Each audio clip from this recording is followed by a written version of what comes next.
औज़ुबिल्लाहिमिनश्शैतानिर्रजीम बिस्मिल्लाहिर्रहमानिर्रहीम। मैं हूँ सरदार आमिर ज़ैर एडवोकेट और आप देख रहे हैं मेरा YouTube channel house of justice. आज का मेरा टॉपिक है मेंटेनेंस अलाउंस।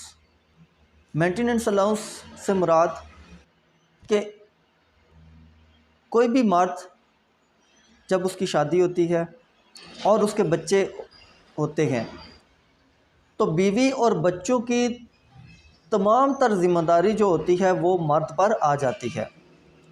और ये मर्द पर होता है कि वो बच्चों को और बीवी का जो उनका तमाम अखराजात हैं, उनकी तमाम ज़रूरियात हैं, वो मर्द पूरी करे। और अगर कोई भी मर्द अपनी इन ज़िम्मेदारियों से रूगर्दानी करता है तो फिर उस सूरत में बीवी और बच्चों के पास ये हक़ है उनका कि वो कोर्ट में जाएं और कोर्ट से क्लेम करें कि उनको ख़र्चा लेकर दिया जाए। और कोर्ट फिर मर्द को बुला के फिर उसको हुक्म देती है कि आप बीवी और बच्चों का ख़र्चा दें। अगर हम फैमिली कोर्ट एक्ट उसका सेक्शन 17A देखें, वो मैं पढ़ के सुना भी देता हूँ। In a suit for maintenance the family court shall on the date of the first appearance of the defendant fix interim monthly maintenance for wife or a child, and if the defendant fails to pay the maintenance by 14 days of each month, the defense of the defendant shall stand struck off and the family court shall decree the suit for maintenance on the basis of averments in the plaint and other supporting documents on record of the case। कि जब भी कोई बीवी या बच्चे ख़र्चे का दावा करेंगे, ख़र्चा नौन और नफ़का का दावा करेंगे, तो कोर्ट की ज़िम्मेदारी है कि जब डिफेंडेंट कौन होता है? वो मर्द जो उन बच्चों का बाप है और उस बीवी का खाविंद है। तो वो जैसे ही कोर्ट में हाज़िर होता है तो फर्स्ट डे, जिस डे को वो फर्स्ट टाइम कोर्ट में हाज़िर हुआ, उसी दिन कोर्ट उसके ख़िलाफ़ बच्चों के लिए और बीवी के लिए इंटरम मेंटेनेंस वो पास कर देगी। लेकिन यहाँ जो रूटीन चलती है उसमें ऐसे नहीं होता। उसकी वजह है कि चूँकि फ़र्स्ट डे पर जब कोई मर्द जाता है कोर्ट में तो जाके वो वकालतनामा सबमिट करवाता है। अब अगर कोर्ट उसी दिन ख़र्चा फ़िक्स कर दे तो ऐसी सूरत में फिर कोर्ट के पास कोई ऐसा सिस्टम मौजूद नहीं कि वो ये पता कर सके कि इस मर्द का सोर्स ऑफ इनकम क्या है, माहाना आमदनी क्या है। तो जो मेंटेनेंस फ़िक्स किया जाता है वो हमेशा मर्द का सोर्स ऑफ इनकम देख कर के उसकी माहाना आमदनी कितनी है तो उस हिसाब से फिर फ़िक्स किया जाता है। तो लिहाजा यहाँ पर क्या प्रैक्टिस चलती है कि जब मर्द हाज़िर होता है, वकालतनामा देता है, तो फिर उसके बाद जब वो जवाब दावा देता है तो अपने जवाब दावा में वो अपने सोर्स ऑफ इनकम भी लिखता है, माहाना आमदनी उसकी कितनी है वो लिखता है, वो क्या काम करता है, किस डिपार्टमेंट में है, कोई बिज़नेस करता है तो उसकी डिटेल देता है। तो वो अपने सोर्स ऑफ इनकम के जो प्रूफ्स हैं तो वो साथ लगाता है। तो उनकी रोशनी में फिर कोर्ट नेक्स्ट डेट पर जब उसका जवाब दावा आ जाता है तो फिर इंटरम मेंटेनेंस फ़िक्स करती है। इंटरम मेंटेनेंस फ़िक्स करते हुए वो जो डॉक्यूमेंट सारे साथ लगाए जाते हैं तो उनको देखा जाता है कि आया सोर्स ऑफ इनकम क्या है, माहाना आमदनी कितनी है, और जो बच्चों ने या बीवी ने क्लेम किया है कि उनको माहाना कितना ख़र्चा दिया जाए तो कितना उस हिसाब से फ़िक्स किया जाए जो कि ना तो खाविंद या बाप पर उसका कोई बोझ पड़े और ना बच्चों को वो थोड़ा हो या कम हो उनके लिए। तो ये दोनों तरफ से देखा जाएगा कि दोनों पार्टियों को कोई परेशानी ना हो और जो इंटरम मेंटेनेंस है वो फ़िक्स कर दिया जाता है। इंटरम मेंटेनेंस का मतलब होता है कि ये जो अभी एक बस जो डॉक्यूमेंट्स अवेलेबल हैं रिकॉर्ड पर तो उनको देखते हुए कि चूँकि हो सकता है जो केस चल रहा है वो साल चलता रहे, 2 साल चलता रहे या इससे भी ज़्यादा चलता रहे।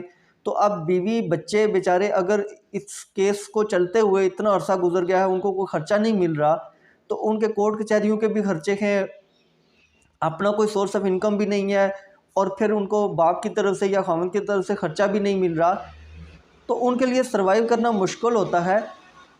इसलिए एक आर्जी ख़र्चा लगाया जाता है और ये जो ख़र्चा तो बेशक बाद में लगाया जाता है, लेकिन जिस दिन से मर्द कोर्ट में हाज़िर हुआ है अदा उसने उसी डेट से करना होता है।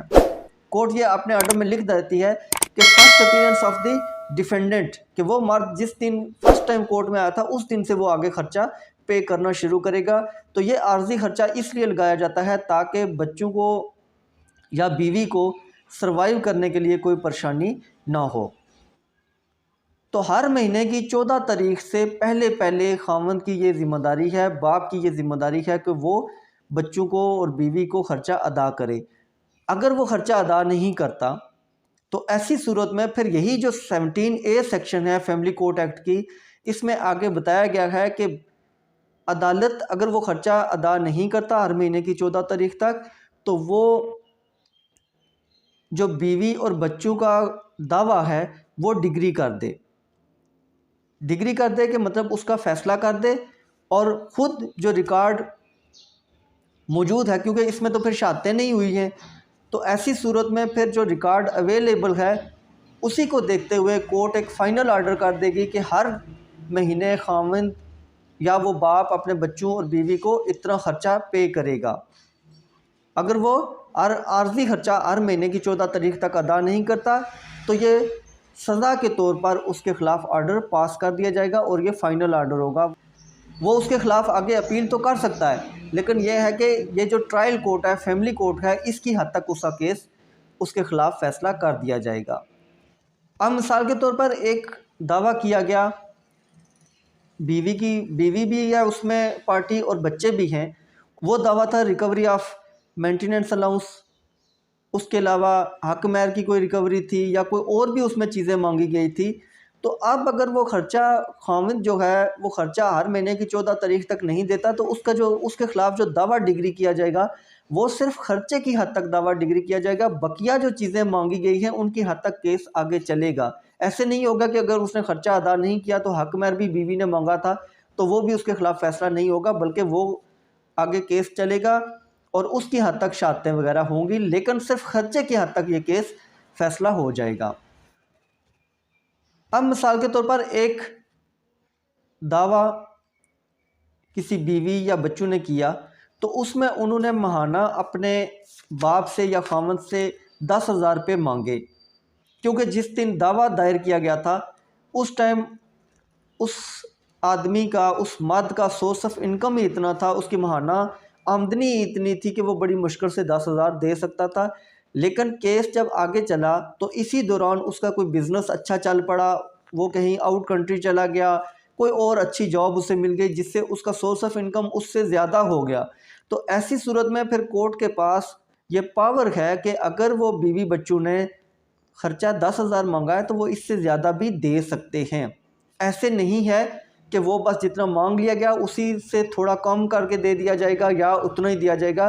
कोर्ट की ये पावर है कि उसको इंक्रीज़ करके मर्द की जो महाना आमदनी है उसको देखते हुए देगी।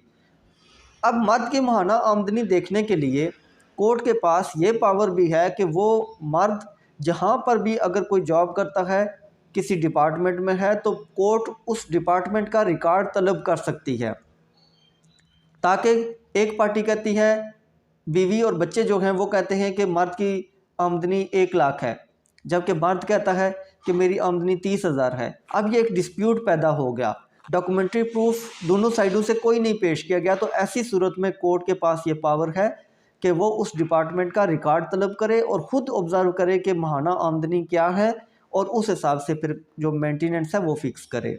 अगर कोई मर्द जो इंटरिम मेंटेनेंस था वो हर महीने की 14 तारीख तक पे कर रहा है तो ऐसी सूरत में भी फिर दावा चलेगा, दोनों साइडों से शहादतें आएंगी और उसके बाद शहादतों को देखने के बाद जज साहब ये फ़ैसला करेंगे, फैमिली कोर्ट ये फ़ैसला करेगी कि माहाना बच्चों का ख़र्चा कितना लगाया जाए।